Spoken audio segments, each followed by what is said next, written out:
Máscaras sim, prisão não. Hoje, a Câmara dos Deputados deve votar um projeto de lei que merece muita atenção de todo mundo que defende a liberdade no Brasil. É o PL 1562 de 2020, que propõe pena de prisão para quem não estiver usando máscara durante a pandemia do coronavírus e ainda tenta instituir o controle de preço de produtos considerados essenciais. Quer saber o que o Livros tem feito sobre isso? Então, veja agora no Livros Notícia.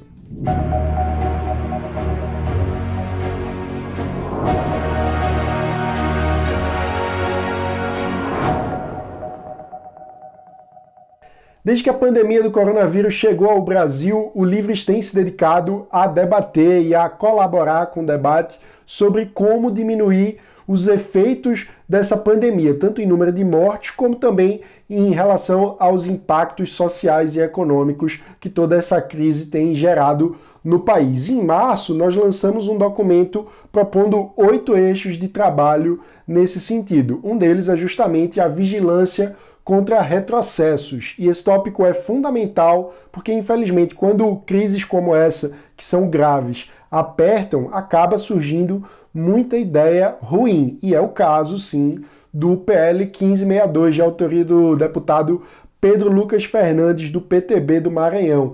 Entre outras medidas, todas previstas para enquanto durar a pandemia, o PL prevê a pena de prisão para quem não usa máscaras, o uso das forças policiais nesses esforços e o controle de preço de produtos considerados essenciais.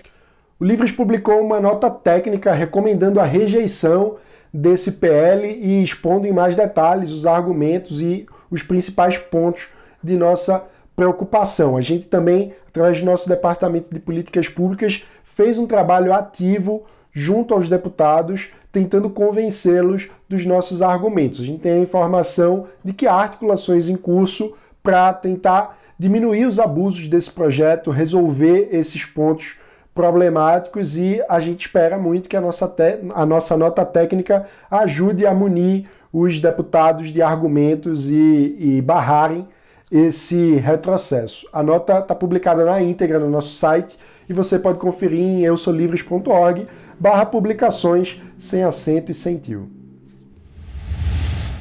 Antes de aprofundar sobre os pontos alarmantes do projeto, eu acho que vale um esclarecimento, né? Porque enquanto durar a pandemia da Covid-19, é sim fundamental que todo mundo use máscara para sair de casa. E afirmar isso é defender a liberdade individual. Como assim?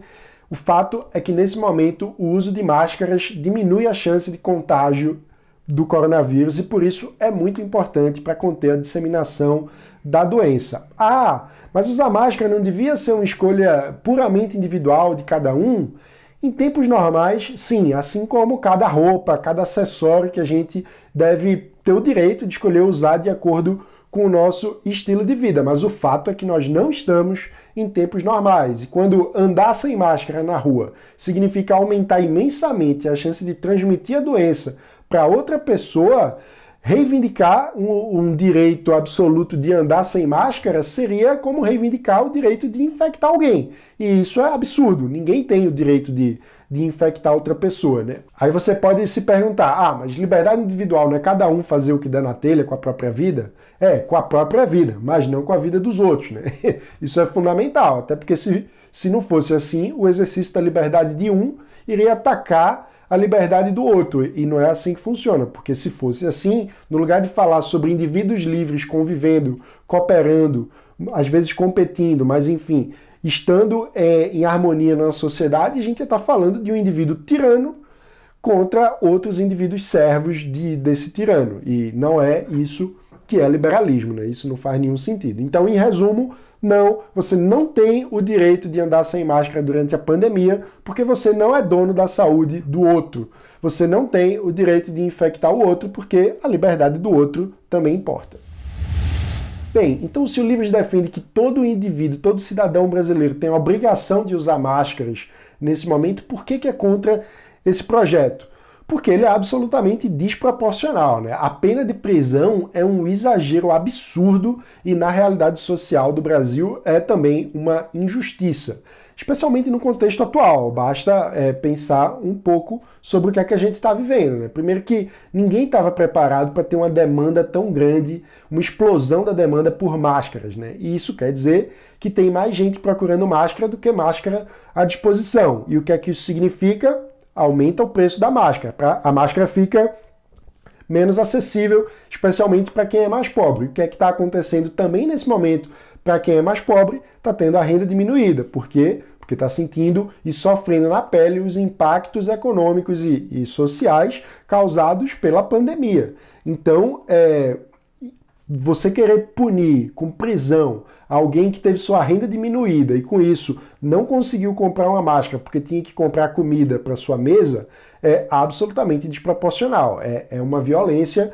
Sem falar que nesse momento a gente também vive um dilema relacionado aos presídios, né? Porque levar novos presos às nossas penitenciárias nesse momento, sem ter a capacidade de testá-los antes de levar para o convívio com os demais apenados, é colocar em risco a vida de todos. E dentro da cadeia, isso iria significar uma tragédia humanitária, porque é provável que se alguém na cadeia pegar, a doença se espalhe muito rapidamente, já que ali não há muitas condições de manter os presos separados entre si, e eles não estão sendo testados para que haja a possibilidade de fato de separar antes de que a doença se espalhe. E aí, se a gente está falando de prender alguém que é pobre, não tem condições e de comprar uma máscara, e por conta disso, porque escolhe colocar comida na sua mesa, vai preso, e essa pessoa vai, no fim das contas, ser exposta a um risco absurdo humanitário dentro da cadeia, isso é um despautério, é uma coisa absurda.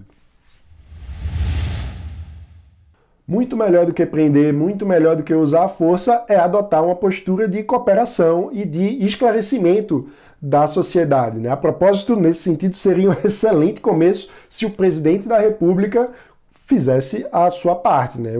A começar pelo básico, não aglomerar pessoas, pedir com clareza para que quem puder fique em casa, ensinar as pessoas a usar máscara, dar o exemplo de como se usa a máscara direito, enfim. Tudo isso é fundamental. E aí quando a gente fala de punir a pessoa pobre que não tem condição de comprar máscara ou que não, por alguma outra razão não conseguiu ter acesso à máscara ainda, a gente fala de prender essa pessoa enquanto existe tanta desinformação por parte do próprio poder público, é uma coisa muito bizarra. E outro elemento importante ainda é a dispersão de energia da própria polícia, né? Porque uma coisa é usar a polícia para ajudar a orientar a população e disseminar essas informações de boas práticas. Outra coisa é querer usar a polícia para prender quem não tem máscara, porque isso despende muito mais energia, dá muito mais trabalho e na prática diminuir o contingente, diminuir as horas de trabalho da polícia para combater o crime de verdade. Outro ponto infeliz desse projeto é a previsão de controle de preços para produtos considerados essenciais no contexto da pandemia. Quem vai explicar para a gente o problema dessa proposta é simplesmente o nosso conselheiro acadêmico Pércio Arida. O controle de preços hoje é certamente nocivo. Se você deixar o álcool gel subir de preço, sabe o que vai acontecer? Mais gente vai produzir álcool gel, entende? A quantidade aumenta. Se você tabelar, some supermercado. Então, o controle de preço no Brasil é um enorme equívoco. Claro que em momentos de confusão institucional, de confusão política, surgem as ideias as mais absurdas. Mas controle de preços, claramente, tem que ser descartado. Você acabou de assistir um trecho do Livres Mercado de ontem, onde a gente recebeu Pércio Arida, que é simplesmente um dos maiores economistas em atividade no Brasil, formulador do Plano Real, que venceu a hiperinflação e que nos fez usar o real como moeda nacional até hoje. A Pércio foi entrevistado por Paulo Gontijo e por Helena Landau, e o Livres Mercado, você já deve conhecer, acontece toda quarta-feira às 19 horas. Confira a nossa programação que já está disponível aqui no canal, e essa conversa com o Pércio está gravada e disponível na íntegra aqui em youtube.com/livres, vale a pena conferir. Esse foi o Livres Notícia de hoje, e não se esqueça, deixa aqui o seu like, se inscreva no canal e ative o sininho para não perder as notificações. Como você já sabe, de segunda a sexta-feira, o Livres Notícia traz para você os principais destaques do dia para quem defende a liberdade por inteiro, sempre às 7 horas da manhã. Obrigado e até amanhã.